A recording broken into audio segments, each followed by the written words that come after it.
Hey everyone, it's Brian Coval here. I'm here with Rich. Hey Rich. Hey, how's it going, Brian?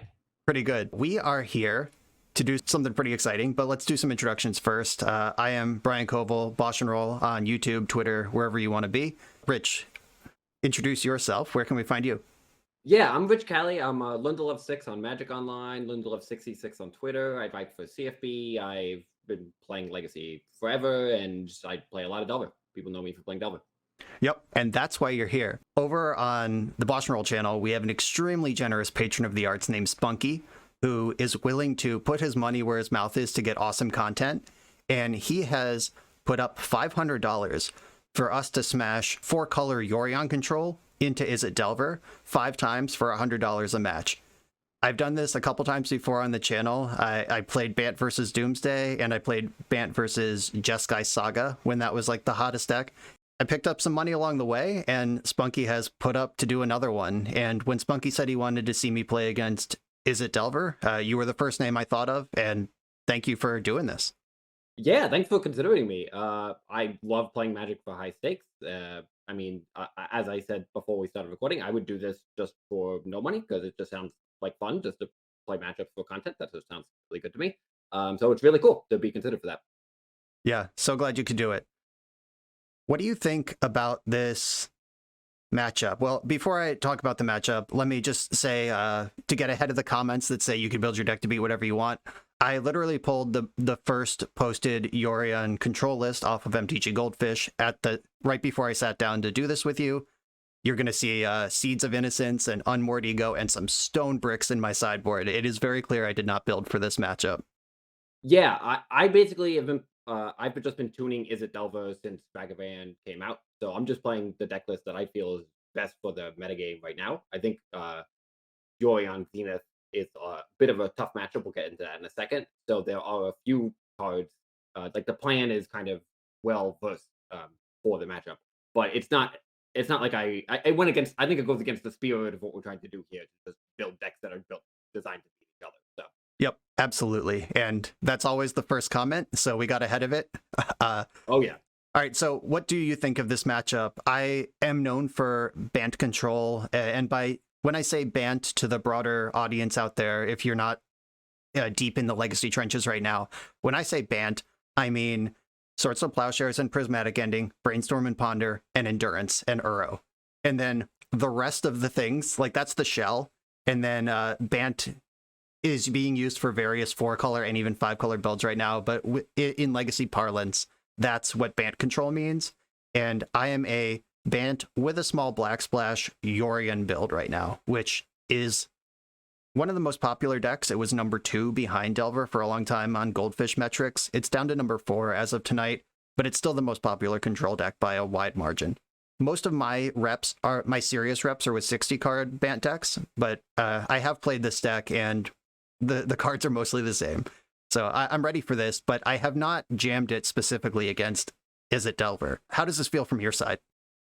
Yeah, I in kind of the same way, I haven't played an infinite amount against the Yorion versions. I play against it when it comes up, and so it's not like one of those matchups I have hundreds of reps against.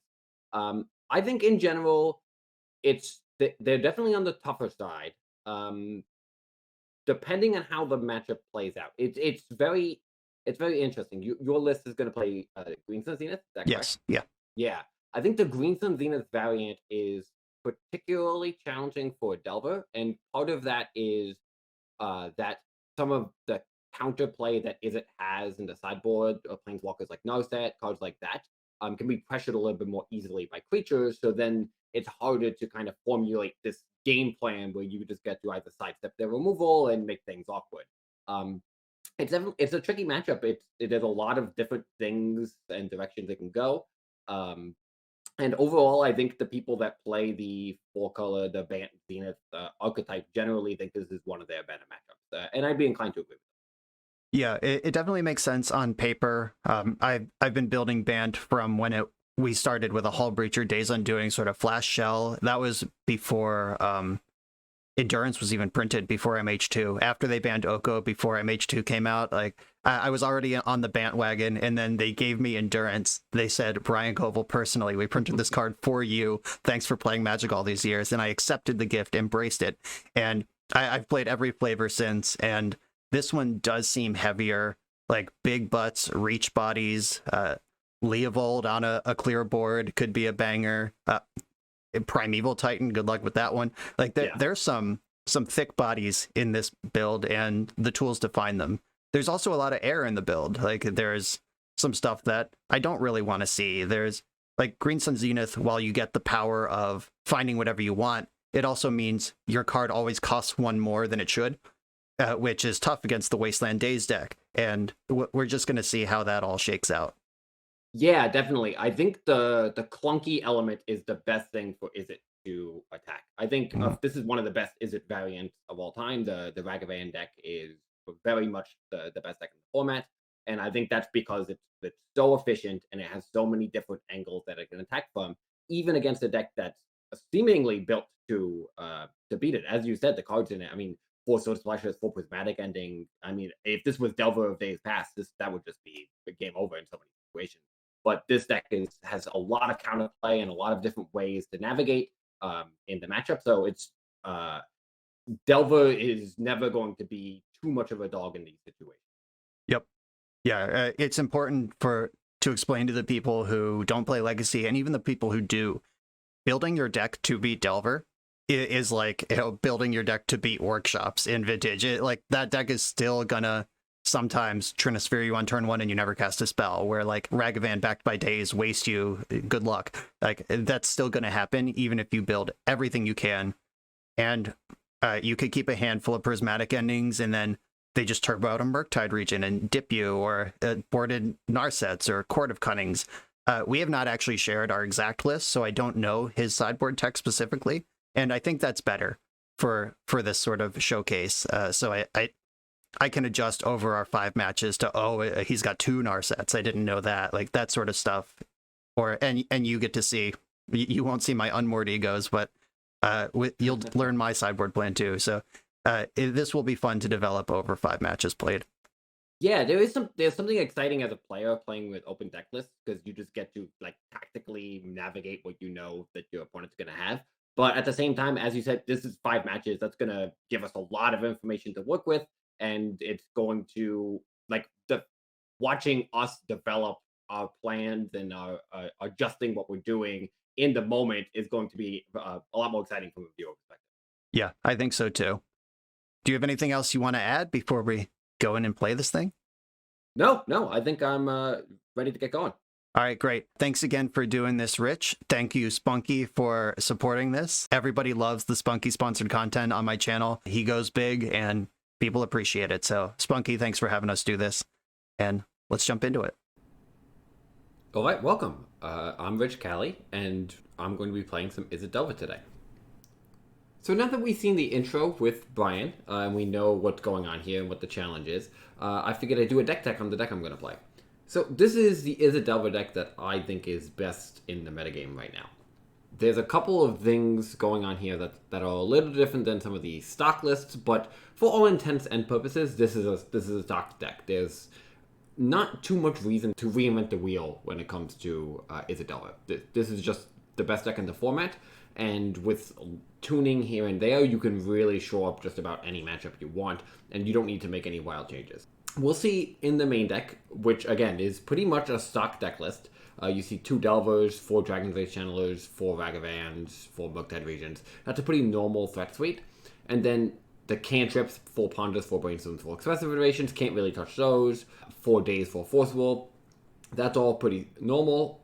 The lands are pretty much stock. I've been playing an island for a little bit here. Blood Moon has been somewhat popular. Some of these Life in the Lone Wasteland decks have been picking up in popularity, although the island is actually not that good in those matchups.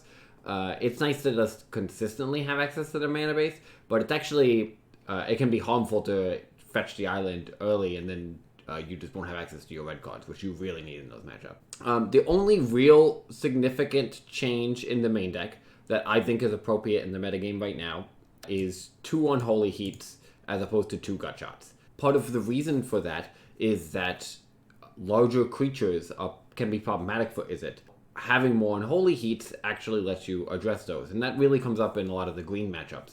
I think it is a relevant feature for the 4-color Zenith deck, which has been picking up in popularity and is a tougher matchup for Delver. And I think overall, running that instead of the extra gut shot, it does hurt against Ragavan a little bit, but Unholy Heat still kills Ragavan, so it's not like you're sacrificing that much. The other thing you sometimes see in the main deck is one main deck Pyroblast. I haven't been doing that for a while. I think it's a reasonable choice, and there's a lot of blue decks in the format, and especially with the prevalence of Murktide Regent, you really want to be able to kill it. But I have found that the Unholy Heat is serviceable, a little bit more serviceable for some of the bad matchups now than Pyroblast is. That might change in the future, but for now, I think killing cards like Endurance is really important. Killing Knight of the Reliquary, Salvage Reclaimers, these cards have been pretty popular, and I think they cause enough of a problem that I like having 2 copies of Unholy Heat. So, when it comes to the sideboard, I'm not going to talk about cards like Meltdown and End of Festivities, which really are pretty normal in sideboards and really don't have anything to do with the Zenith matchup. The first thing I want to address is that I'm running 1 copy of Flusterstorm instead of 2 copies of Force of Negation. Now, you see Force of Negation a lot more commonly these days, especially with the popularity of decks like Reanimator. But I found that there's a couple of reasons that make Flusterstorm pretty nice in the metagame right now. The first is that decks like Doomsday can grind through your interaction if all you have is Force of Negations and Force of Wills. They can easily just play around your dazes. That's not particularly challenging for them. And then if they know your counter magic is going to 2-for-1 them, they can play a longer game that kind of makes that a little bit awkward. On top of that, Flusterstorm is more effective against their copies of Force of Will and Daze, which is actually really meaningful.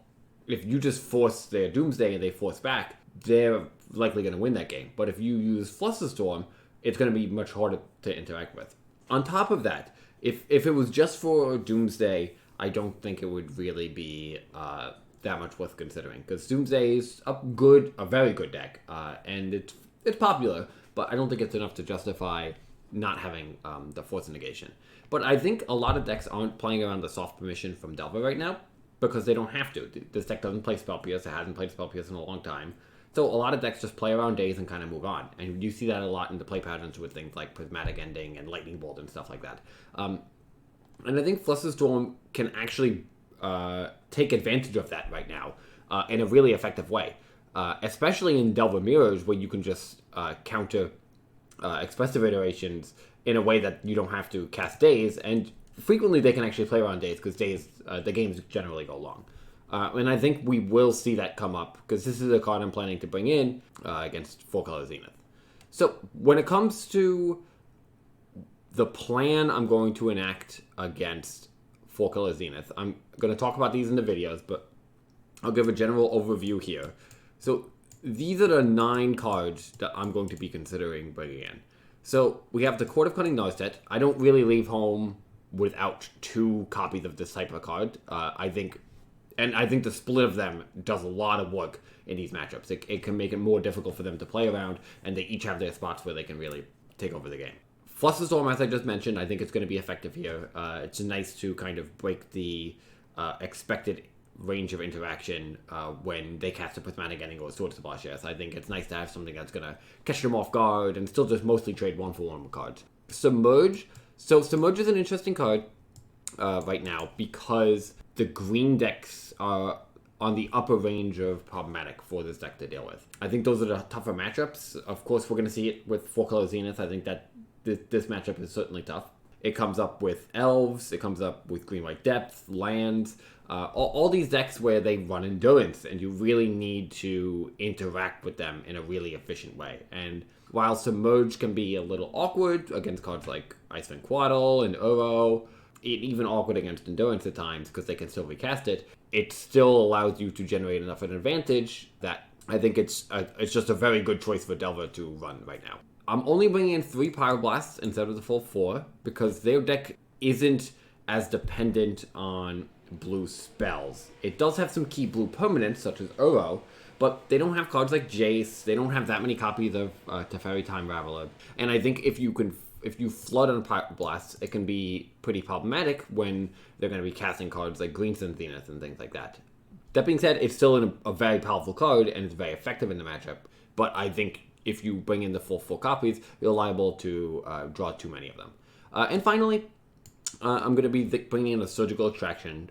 Longtime followers of mine will know that I don't love bringing in Surgical Extraction in these types of matchups, just to counter Uro.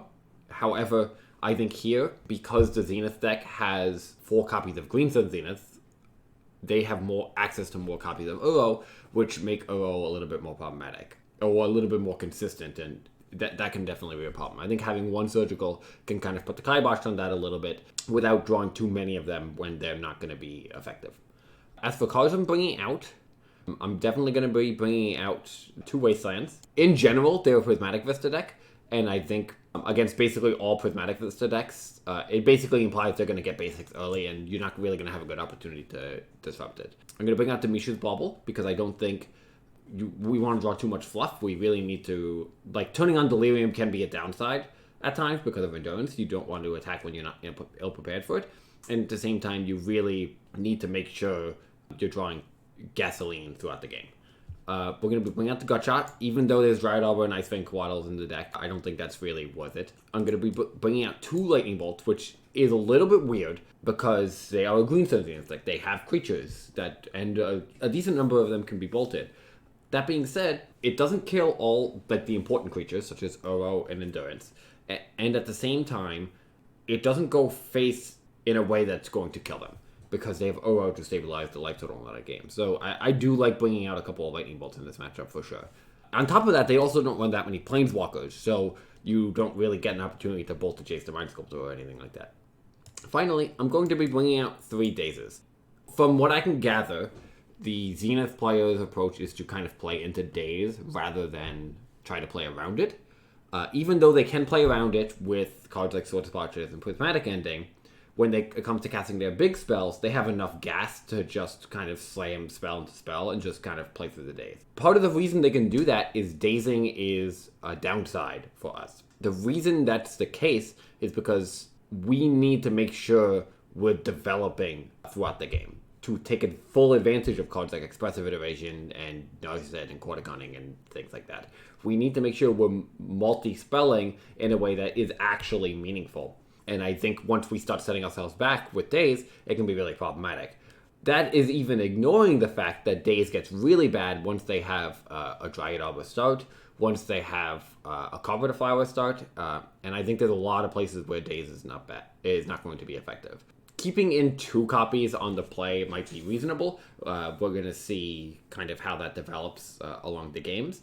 And I'm generally a pretty fluid sideboarder. This is not a be-all, end-all strategy that I'm not willing to change. But this is the approach I'm going to be taking in the matches, and I think it's a pretty effective plan.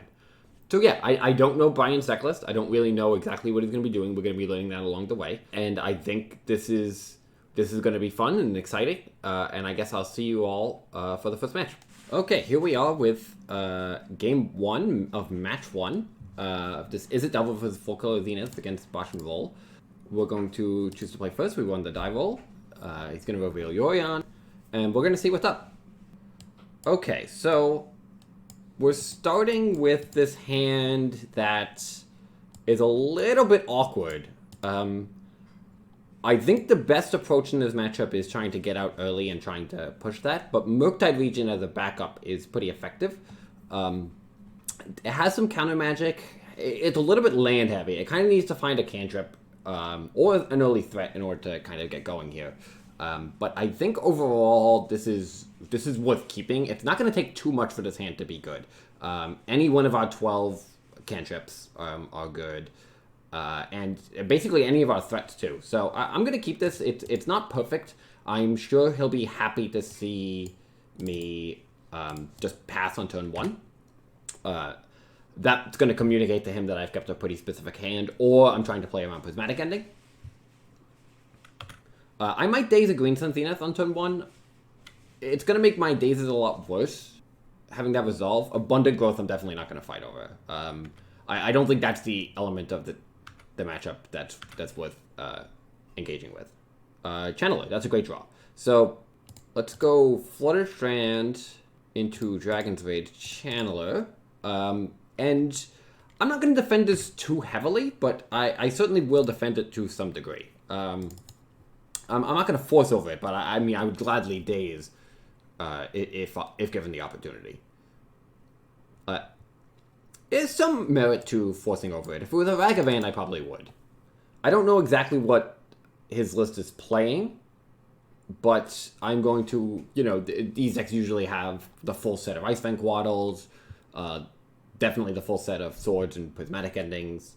If he Green Sun for 1, I'll let that go. But this is something to be mindful of. Whenever he has a green fetch open, that could always just represent a Dryad Arbor. In this case, I'm probably okay trading for that, especially once I draw the second Channeler. There is an interesting discussion regarding what I'm supposed to do here. Because if I play the Channeler first, he may or may not be more likely to fetch the Arbor. Like, how is me playing the Channeler going to influence his play? If I just attack and he sees I have a second Channeler, he might not want to get the Dryad Arbor, which at this stage, I kind of want him to do. So I think I'm going to try to bait that, and if he plays an Ice Fang Waddle, I'll just daze it. I'll lose a little bit of surveil value. It's not a huge deal. Okay, so I'm not going to do anything. We'll play the second Channeler, and in general, in Delver decks of days past, you really wanted to hold some extra lands in hand. But with Expressive Iteration, that's really changed kind of the nature of how this plays out. So I think having this in play is good. Plus, with all the Surveil and the Murktide region, it's pretty reasonable to think that we'll have the opportunity to get that in play. This is a decent start, though. I mean, Endurance is a little bit of a concern at some point, because our clock right now is kind of paltry. But I like where we're at. So I assume this is going to resolve. It's not outlandish to think that he would force it, but I'm pretty... I kind of want to daze anything I can here. Like, anything I realistically can counter, just because I really want to get the Surveil value. It's possible I'll force something too, because if I can just get a Murktide region down, that'll be pretty nice. But so he's fetching. There's not a lot of good reasons to fetch because he has Abundant Growth, unless he wants to shuffle, unless he's playing a 3-drop. But he's just gonna go for the Prismatic Ending. I'm definitely not gonna fight over that. That's totally cool. We're a little bit short of casting Murktide, but that gives us the ability to do so. So let's attack for 1 and see what he's gonna want to do. Okay, nothing. I think we need to get this clock online. We can't really just sit around forever. So I'm pretty tempted to just play the Murktide region as a 3-3. It's not impressive, but it's really not... It's not going to be beneficial for me to just hang around and do nothing. So we really do need to find a cantrip pretty quickly here. It's not pretty, but it's the hand was dealt here, so... I don't think there's much temptation to force a Sword to the Plowshares here. If this Murktide was a little bit larger, perhaps. He's thinking about something end of turn. I'm just concerned about Endurance, right? Because if I force that and they get to resolve an Endurance, it's going to kind of slow down my whole process here. I'd say I'm firmly behind at this stage, but we'll see. I mean, we're not in like a heinous situation. If we attack in and they have Endurance here, that's actually potentially reasonable, because now we can hardcast Force of Will, which I think I'm going to be pretty happy to do on any reasonable piece of interaction. Like, I think it's worth doing on the Ice Fang Waddle for sure. I don't want to reveal that we have an island in our deck just yet. I mean, it's not going to take too long for that to become public knowledge, but Mishra's Bauble. I don't think we're looking to draw that now. So we have double days, which could be good. 3 cards in hand, going for the double days in the face of Sword Splashers. It helps dig towards a cantrip I think it's probably worthwhile, because if we can just find an expressive iteration, we can really just start pulling ahead. And I think that's pretty important here. So, yeah, I think that's the perfect draw. That's really what we were looking for. It's awkward because of Yorion, and now there's a lot of different things he can resolve that will be problematic for us. But so we'll let that go. It's still only one. I mean, this clock is very paltry for sure. And this is part of the reason the matchup's tough. I mean, he's played so many interaction cards. And it's definitely tough to play through. Seeing the Trop is good. Grist. Okay, I don't mind Grist that much. It'll make a 1/1. But it's not that big of a deal, honestly. It's a little bit tough if I draw Ragavan. But I'm going to get to turn this channeler on. So we'll see what follow-up my opponent has here. But we're definitely just firing off this iteration, no doubt. I think at this point, we probably bin the Ragavan. We kind of want to find cards like this, kind of, honestly. I think Bolt is worse than another Ponder here. Because we do just want to find more of our good cards here. And I think Lightning Bolt is just not. We can kill the Grist, but I don't think that's the most important aspect of this game. So we also have a decent amount of other burn spells we can find. So I think we're just going to take the Ponder. We're going to cast it pre-combat. If our opponent has been sandbagging some interaction, I want to make sure that we can get the surveil value out of this. So these cards are great. Murktide Regent's pretty important in the matchup for sure. So we're going to go top, top, top, and not shuffle. So we're going to serve into Grist for 3. Next turn, we'll try to kill it. And we don't... So the way our plan is working here is we're going to get this Murktide down next turn. And I kind of want to keep our options open. I don't think I want to play 2 of them because it's going to eat up our graveyard a little bit too much. And I probably want to expressive iteration into a Murktide would be my thought. But I might want to ponder into 1. It depends on what my opponent does here.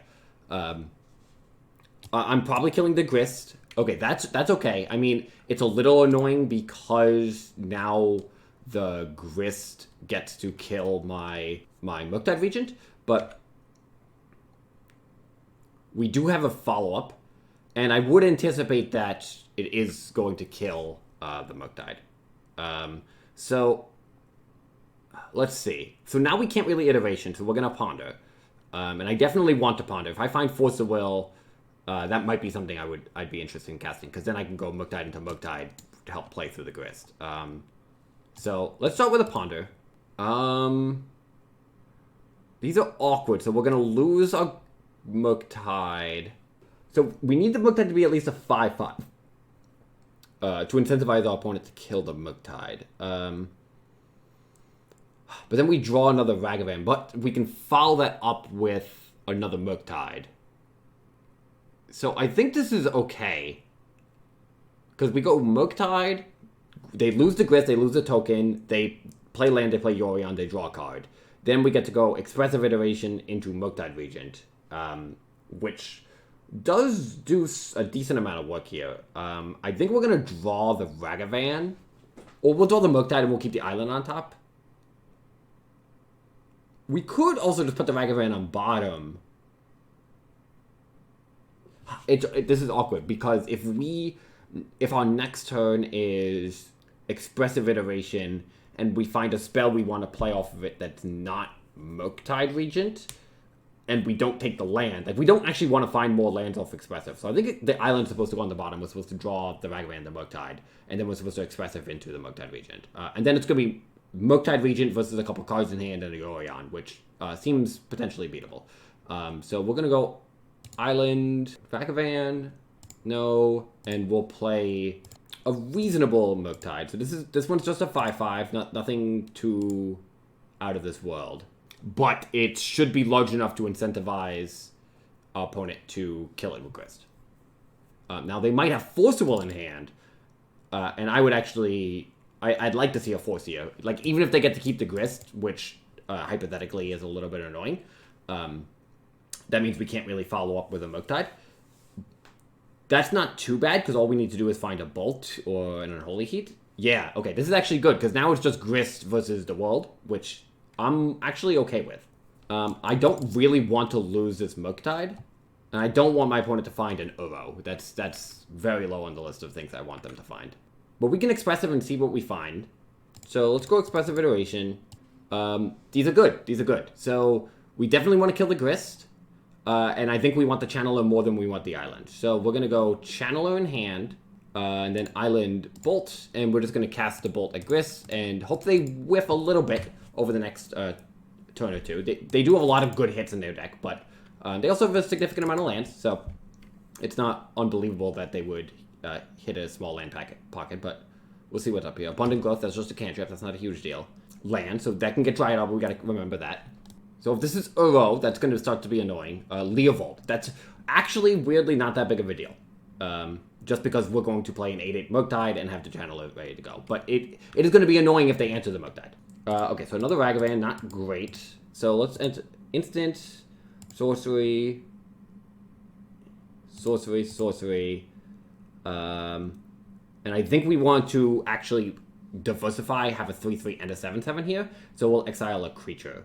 Because now we're going to Kraken for 10 on the following turn, and we're giving them 2 turns to draw out of it. Again, they have plenty of draws to get out of this one. But if they miss for just a single turn, we could definitely just kind of claw away to game 1. But again, things do have to go right. This is a tricky matchup. Scavenging Ooze. Okay, so that's going to attack the Dragon's Rage Channeler.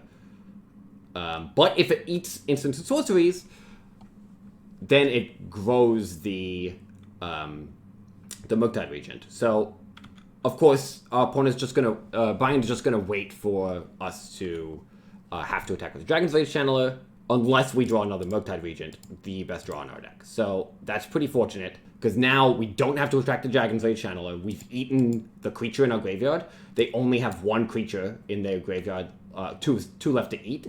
And now we have 2 huge flying creatures. So they can gain 2 life here, and we don't have to send this into the red zone. And they can go up to 5, but they're dead on board. So they need a set of cards in order to get out of this. So Uro plus Swords to Plowshares, Icefang Quadrilinta, Swords to Plowshares. Anything a little short of that is actually not good. If they just draw Icefang, they get to trade with the Murktide, but that's not quite good enough because they'll take 5 before they have an opportunity to gain the life. So they need to draw a pretty effective set of cards here. Okay, wow, we got game 1. Game 1 of match 1. Again, game 1's definitely tougher than the post-board games for sure. But so as we talked about, my plan is going to pretty consistently start out like this. I think these are the 9 cards we want. These are the cards we're pretty happy to trim on. Let's see.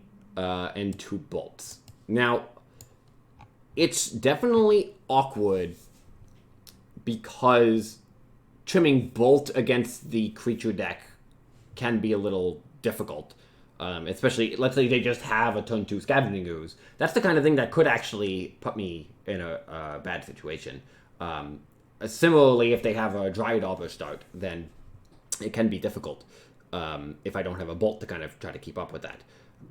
But I think in general, if we flood on Bolts, it's going to be pretty bad if they draw like the Endurance and the Uros and stuff like that. So I think we're going to be pretty happy to start here, and we're going to see how my opponent plays here. We're going to see how Brian is sideboarding. I'm pretty happy with this plan. I think this is, again, where I'm going to start, and we're going to change the numbers based on play draw and how the games go. Like I'll probably have an extra copy of Days on the play when we get there. But for now, I think I'm going to start here. Okay, we're here for game 2, and let's see what we're going to be working with here. Okay, so this is a pretty good hand. The thing I like about this hand is that we do effectively sidestep the removal in the early turns, because it's pretty likely my opponents are going to keep a pretty removal-heavy hand, because that's the thing that's generally effective against Delver. But Expressive Iteration and Narset are both really good at kind of sidestepping that, and Flusterstorm can stop cards like Green Sun Zenith and stuff early. think this is pretty good. And if they just lead on Dryad Arbor, it's nice because we have this Unholy Heat. The card I don't want to see is Carpet of Flowers, but even if a Carpet of Flowers comes down, it's actually not that big of a deal because Narset's good against some of their engine cards, like Uro. So it's not too bad, but we'll see how this plays out. Ponder. So I don't think there are any cards I really need to Flusterstorm on turn 2 outside of Green Sun Zenith. So I'm actually pretty happy to just Ponder, because if I do find a threat, then I can go threat into hold up Flusterstorm, which is actually pretty nice here. But instead I find these, and I think these are actually pretty decent cards. If they have... Again, they do have creatures in their deck, so it's not like drawing Bolt is a dead card. And we're going to try to protect Narset to some degree, so we do want to draw removal spells, and Brainstorm just gives us something decent to do at the end of turn to help facilitate our plan here, and give us a clearer idea of what we're working towards. So I'm a fan of that. Okay, so land pass. We're gonna fire it back with the same, and we will be casting this Brainstorm end of turn. I'm not 100% sure if we're casting this Narset cold, because we can potentially back it up with Flusterstorm. I don't think it's going to be unreasonable to do so, because we could just wait. But playing the waiting game is not a particularly effective strategy in this matchup. So let's cast Brainstorm. I don't think Hull Breacher is a particularly common card. Even if that's the case, I do have some decent cards there. So I don't want to hold on to this Flusterstorm too much, but I think it gets better if we get to play out some cards. It's pretty likely this Dragon's Channel is just going to get answered, but that might not be a huge deal. I think if we just play Narset, it's a little bit too liable to get killed. So I think I just want to go Island on the bottom, draw the card, and set up to maybe draw the island to push the Narset through with a Flusterstorm and a Lightning Bolt up on the following turn. That might be better, actually, than the Murktide right now, because it's more likely my opponent has removal than they have an answer for Narset. So let's actually do it like this. It's a little bit weird, because Murktide is good, and we're going to draw it. I think it's something I want to draw. But for now, let's just do it in this way. So we'll play Island, we'll play Channeler.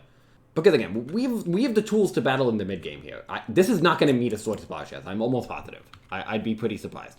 They need to save their Sword Splash Yes in the matchup for the Murktide regions. So that's fine. We can bolt that. That's not a great exchange, but that's also part of the reason I didn't want to play Narset, because if they just play the Icefang Coatl, they get to draw the card still, and then they get to attack Narset, and things start to get a little awkward. So this does smell like Endurance. I'm going to go Lightning Bolt.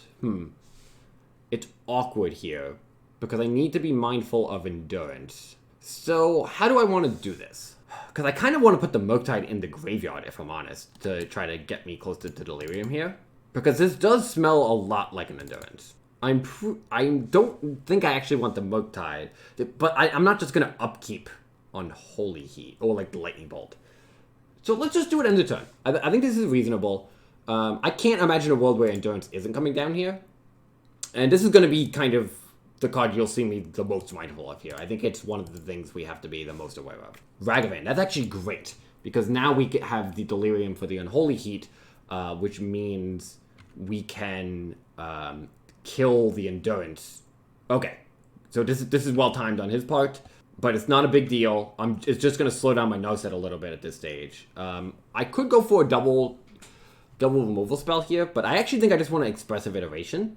I don't need to get this Narset down just yet. Again, if I can hit Delirium, if I hit a creature, I can just kill the Endurance and attack in. So I think we're going to start here, and I'm not going to play around Flusterstorm of my opponent's own here. I don't think that's particularly likely. But hitting a Pyroblast just straight up is actually pretty nice. Yeah, so we'll put the Pyroblast into our hand, Daze in the bottom, Volk there. Okay, and now next turn we can a little bit more safely get our Narset down. So I kind of like the way this is playing out. We do have to be, if there's another Endurance, I mean, that's a significant problem. But Ponder. So I'm actually just going to Flusterstorm that. Let's slow my opponent down a little bit. So now I've kind of revealed to him that I have that. And I might just go Narset minus into Bolt Heat. The thing I need to be really mindful of is another Endurance. So he's thinking about playing something, attacking. So he feels safe to attack because the Ragavan can't really dash in the face of the Caracas. Ponder. So I think I'm just going to go Strand and play Narset and minus. I kind of just want to hit Forcible, if I'm honest. Mystical Dispute. So I could just let this go. That gives me the Delirium I need to Unholy Heat the Endurance. And I actually kind of like that. Because I could fight back, but I'm going to get the Delirium anyway because my opponent will have to attack it. Yeah, I guess I will fight over it. And I can just not minus it, actually. That's pretty reasonable. I think Power Blast probably has too much value here. I mean, the Narset isn't going to last particularly long here. So let's just let that go. And I'm just going to Unholy Heat now before I can get Endurance. If he alt casts an Endurance, that's not a huge deal. Okay, so I'm going to hold the Pyroblast here. I'm concerned about cards like Teferi and stuff. Pyroblast I know is going to have an okay target in Yorion at some point. Plus I am concerned about Uro. And Narset's good against Uro, of course, like as far as shutting down their engines. But, okay, tapping the Wasteland. That makes sense. Yorion in hand. Okay, so this is potentially good. I kind of feel like there's another Endurance in my future, but... Okay, so Ragavan's a pretty bad draw in the face of the Caracas. But these are good. These are good. So let's go Delver, Channeler, Iteration. No, so I'm going to want to Pyroblast the Yorion on the stack. That's going to be pretty important here. Okay, this is good. This is good. So let's go Murktide in hand, Delver, and then Channeler. And we're going to cast the Channeler, and we're holding a Pyroblast plus Bolt. Next turn, I'm going to Murktide, kind of first things first. But kind of, I think we're in an okay situation. Plow is good here. I like seeing Plow because we have this Murktide. That I might not like seeing it because maybe it means there's another Plow in my future. But that being said, we drew another Murktide, so that's good. So let's go exile 1, 2... We'll exile 3, tap that, and then we'll exile the Narset. I want to make sure our second Murktide can still be pretty hefty. I could just play the Ragavan to force my opponent to Caracas it, but then they can Wasteland me off Pyroblast. Sword Splash is the number one concern of mine at this stage. Abundant Growth, that is acceptable. I'm actually going to Pyroblast this. The Yorion's still a concern, but it's really slow if my opponent wants to do that. And I think just firing this off here might make my opponent's situation a little bit too clunky. Like, they can just play Yorion, and it's not that big of a deal. Yeah, okay. So Yorion's going to be annoying long-term here. It's not immediately annoying. Unholy Heat. Okay, so what I can do is set up a situation where I double removal spell on the Yorion. It's a pretty ugly way to do it. So Yorion's their last card. And what I mean here is I'm going to attack with Murktide. They're going to block with Yorion and bounce it with the Caracas. And we also have a significant amount of good draws here. Uro is a bit of a concern. Okay. Are we going to start getting Loamed here? That's a little bit slow, so... Okay, so they're just going to play Yorion, blink the Abundant Growth, so they'll draw the Abundant Growth. I wish I had Pyroblast. I mean, that would be... I did use it on the Brainstorm. I'm aware that I used it earlier, but, like, it felt appropriate when they were looking for Swords to Bashers on that turn. So I wouldn't mind drawing Wasteland.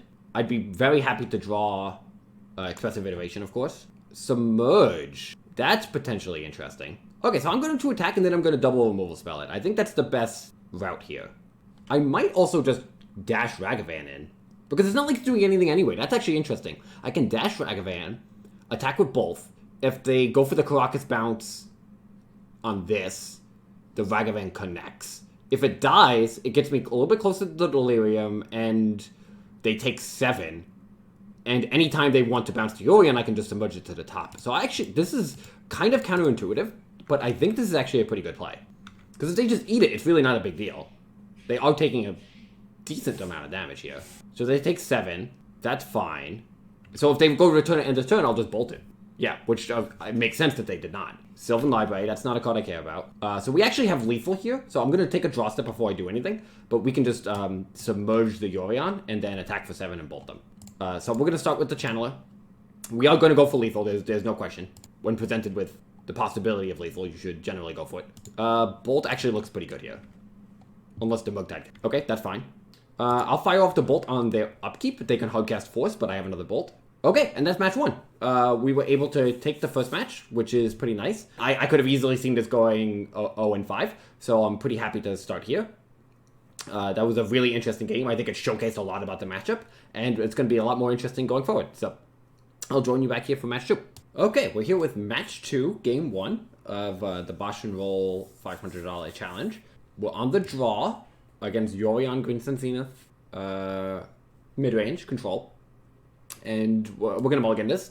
Honestly, if this was a volcanic island, this hand would be pretty ugly anyway. I'd probably keep it if it was a Volk, but obviously we can't keep it as it stands. This hand is not quite as exciting because like the Ragavan hands generally tend to be a little bit more exciting overall. But this is still a good hand. We'll just ship back a Wasteland. I might just Wasteland a Dryad Arbor, but definitely not going to do that to an Abundant Growth here. Finds a Daze. I'm going to just play the Volk. I could play the Scalding Tarn out of concern of being Wastelanded, but I don't think I'm that concerned about it. Okay, I think this is fine.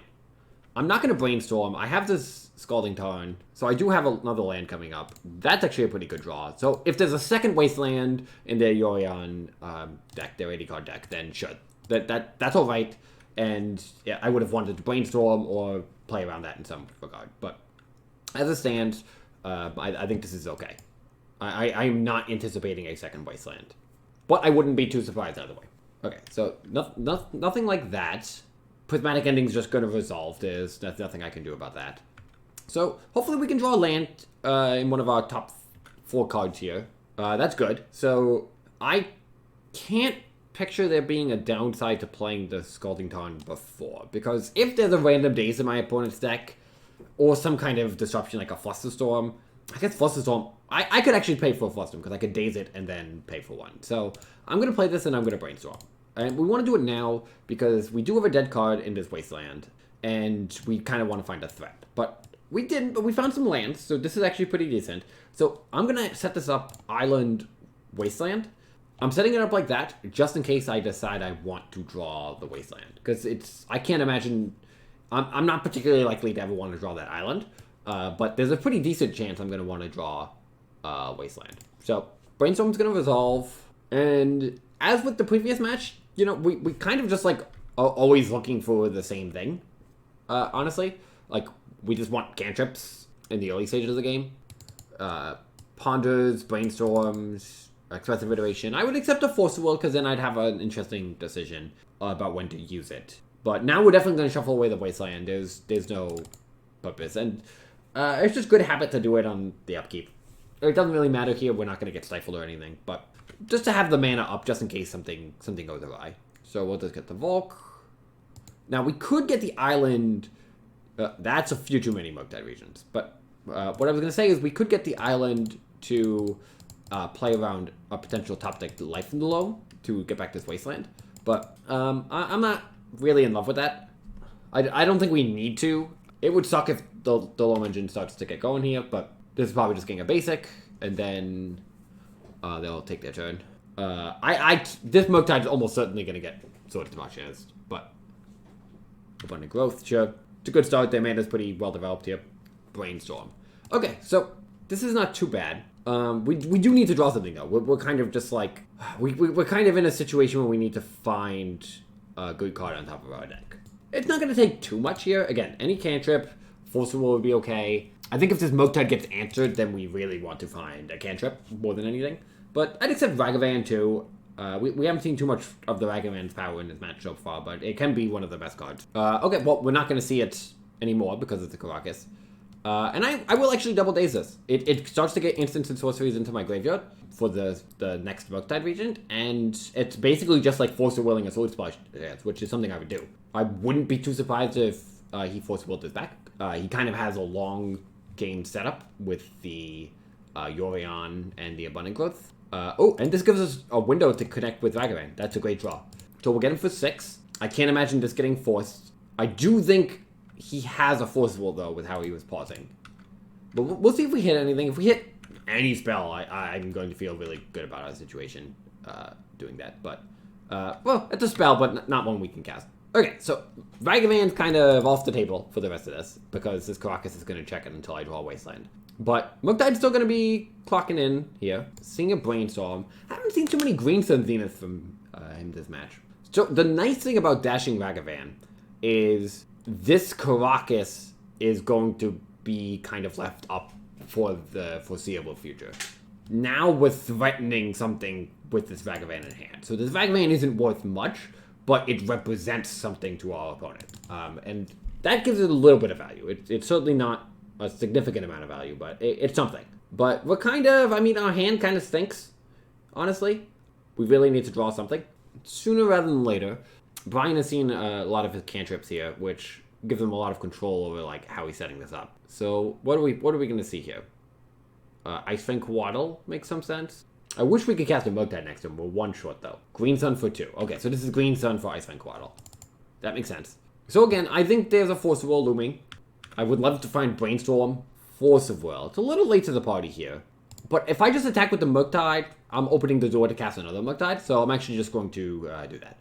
It's kind of like trading... It's not a great trade, but we have enough of these going already. Obviously, this is the expected outcome for him. Like, this is what he wants. But getting to cast Mugtide is pretty reasonable. If this just gets forced, I'll force back. I don't know how well prepared he is to deal with this, but if he does have a force and he's choosing not to force this, I would imagine he is reasonably well prepared for it. But I will force over any interaction on this. We're not winning this game as it goes long. Okay. Grist I don't care too much about. If he was sandbagging, yeah, this is a good play. Sandbagging the Dryad Arbor, the fetch land to get the Dryad Arbor to kill it. That's a smart play, but I would way rather just let the Grist resolve and force them to have that specifically. So that's pretty good. We can still draw Wasteland and try to get this Grist out of there. Ponder. That's the start we really needed here. Expressive Iteration. Okay, these are actually not unreasonable. Because at the very least I can hit a land drop and get this Delver into play. So I kind of like this. It's not perfect, but Delver does begin to pressure the Grist. So let's go for it. So Expressive Iteration. We don't need another force. We can go Delver in hand, force Flutter Strand. This Strand will get an island, and we'll just cast the Delver. There's essentially no way he's going to interact with this on the stack. I imagine there's some number of prismatic endings in my opponent's hand, so it's not a perfect situation, but I think it's better than holding it for force and then playing the Mugtide, because we have to play into the Grist, and I want to at least represent the ability to interact with this Grist. But there's a decent amount of cards I'll force, like a Green Sun Zenith I would. The Ramenup Excavator, you say. That's going to start working down our lands, but if we just draw a blue card, then we can kind of... Like, it's not going to take too long for me... If we transform off a blue card, we can force pitch that blue card, we get to play Mugtide Regent next turn, kill the Grist. I actually kind of like our situation there. Okay, but he's using it for mana and putting Yorion in hand. So this is a really important turn to flip a spell, I think. I think if we do, we have a pretty decent chance. Lightning Bolt. Okay, not the perfect spell, but pretty reasonable, I think. So because there's this Caracas here, I can't really just play the Mugtide because I don't have another blue card. Because if I just play Mugtide, the Yorion is just guaranteed to resolve. And while I suspect there's a Force of Will, I kind of have to force my opponent to just have it at the moment. Because just playing the Mugtide isn't actually going to beat the Yorion. So let's serve into the Grist. Just get it off the board. So this Delver is doing the work it needed to do. We're going to bolt the Ramenup to kind of get a sense for what his game plan is here. He's using these Wastelands pretty much strictly as mana sources. But having it in play is obviously better than having something else in play. So this Jorion's certainly going to resolve, because there's very little I can do about that. But we can still do some stuff for sure. We just need to draw cards like Expressive Iteration in order to get there. It makes it quite a bit more challenging if they interact with the Force of Will. If they have a Force of Will, it's going to be quite a bit more challenging. Sure. That's interesting. Does that mean a Loam is coming? Uro. Uro's going to start making this pretty hard. Okay. Another Wasteland. Okay, so we really need to draw a blue card this turn, because I think this Mugtide is going to be very important. I don't mind our mana situation. We might have to force an Ice Fang Coatl. Preordain. Okay. Okay, yeah. We need to draw a blue card kind of stat. I think if we do, this Murktide does have a decent chance of just being good enough. Because Uro doesn't matter quite as much, and we are going to clock in. So, but we need the blue card right now, I think. I'm going to attack the Ragavan into the insect.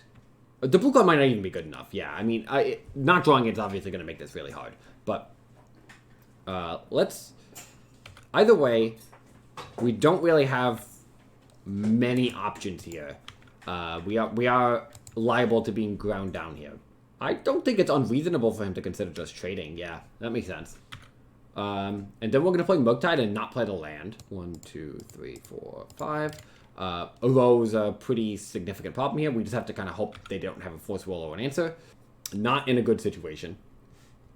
Better situation if we had Force. But regardless, they could also have Swords to Plowshares and then, like, all forces overtaxed. Like, we can't stop the Uro forever. We can't stop what they're doing forever. So let's see what's going on here. Okay, so Uro's getting flashback. This makes sense. I can basically only beat this if they don't have Swords to Plowshares or some way to enter Murktide, and I just get to connect in. It's extremely unlikely at this point, but Wasteland's okay. Woundswerve, okay. So is this Green Sun Zenith for Ice Fang Coatl? Yep, okay. So now we could draw Lightning Bolt. I mean, the fact that he's holding on to this Yorion for deal life at this point, like he just hasn't really cast it, kind of tells me that there is some, like, that's his blue card for Force of Will. Yeah, drawing that, I just don't think we have any way of winning. So we're going to pack it in here. I don't think this is particularly premature. I think there's just no... We can attack with both, trade here, and then it's Delver versus Uro and Yorion in hand. I don't think we really have much of a shot there. So, no big deal. So, again, I didn't see anything in the previous match that changes the way I want to sideboard. I don't know how much more he is going to play around Flusterstorm now that he's seen it in the first match. But I do think I probably will be leaving in another Daze on the play. I think that makes some sense. These Wastelands still look pretty bad, but there have been times where I wanted to draw them. So these are the 8 I'm going to cut. And now, because we have this Daze, I kind of have to decide what the last cut is going to be here. I could see a world where on the play we bring out, like, we don't bring in Surgical Extraction. It's only good against Uro, and it is effective against Uro, but we can potentially have enough early game advantage that Surgical might not be as necessary, and maybe just using Daze as a temporal element might be better. So I'm actually going to do that.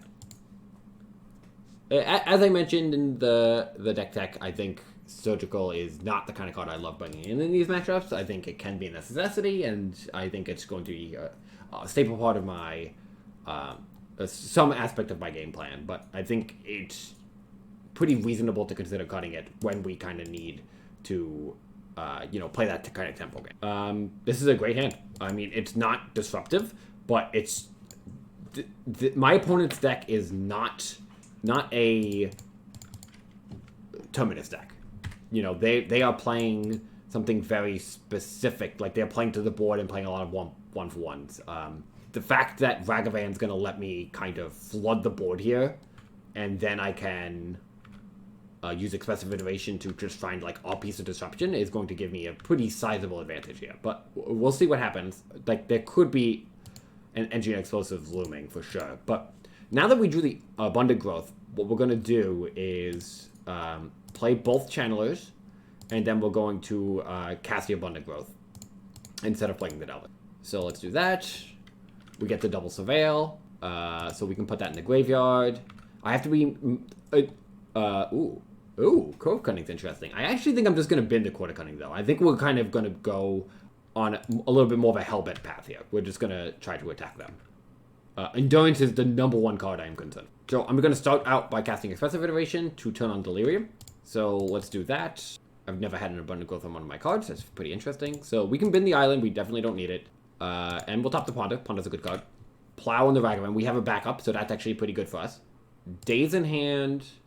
Ponder. So the reason... So we're going to cast Ponder. It's not a big deal because we can dash the Ragavan on a future turn. And I do want to cast this kind of ASAP before they get an opportunity to do anything. So we're just looking for like a Force of Will. We have more than enough threats. We don't need another channeler. Force of Will is a great hit here.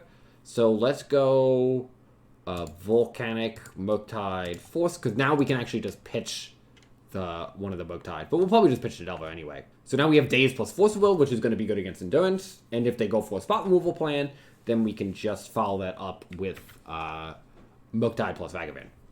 So we're in a very good situation. It's not an unlosable situation by any stretch, but it is a strong position. I might not be too surprised to see an Ice Fang Coatl here. I will just force it just to maintain this early pressure. We'll pitch the Delver, and I will just bin the Murktide. We are flush with threats here, so I wouldn't mind just finding more counter spells, more interaction. So now we'll dash Ragavan, get in for 8, and then we'll play Murktide.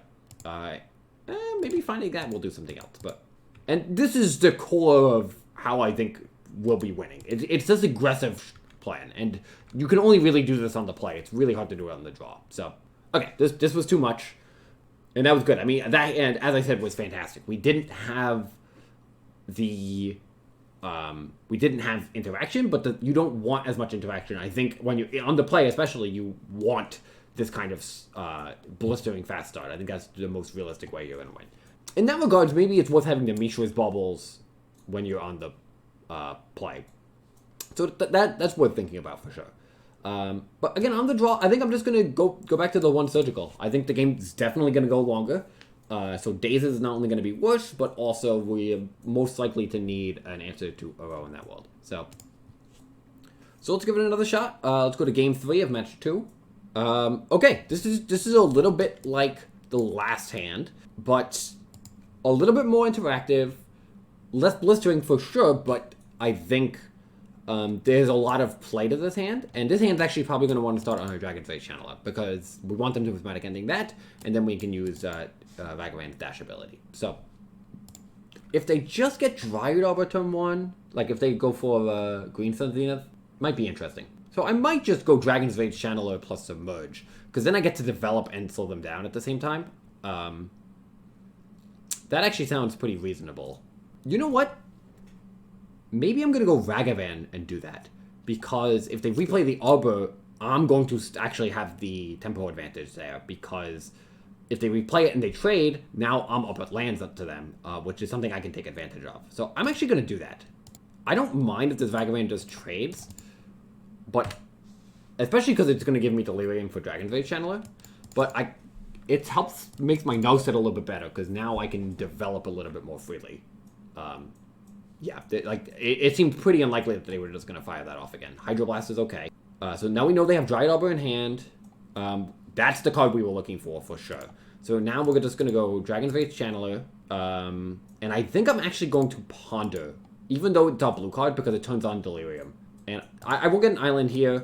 We've seen a decent amount of Wastelands and a Ramen Up Excavator. So I'm going to top this Submerge. I think Submerge is still a pretty good draw here.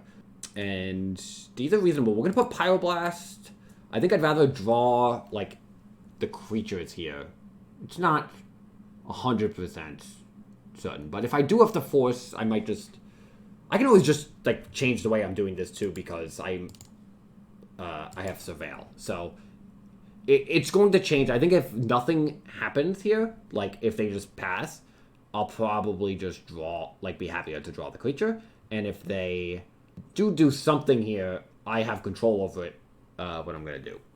The Power Blast is meaningful, but again, keeping the pressure up is important. You really need to be applying the pressure here. Coatl. Okay. So I'm going to attack. I might just be okay trading. Get my nose set down. Because I could just submerge this to get it away.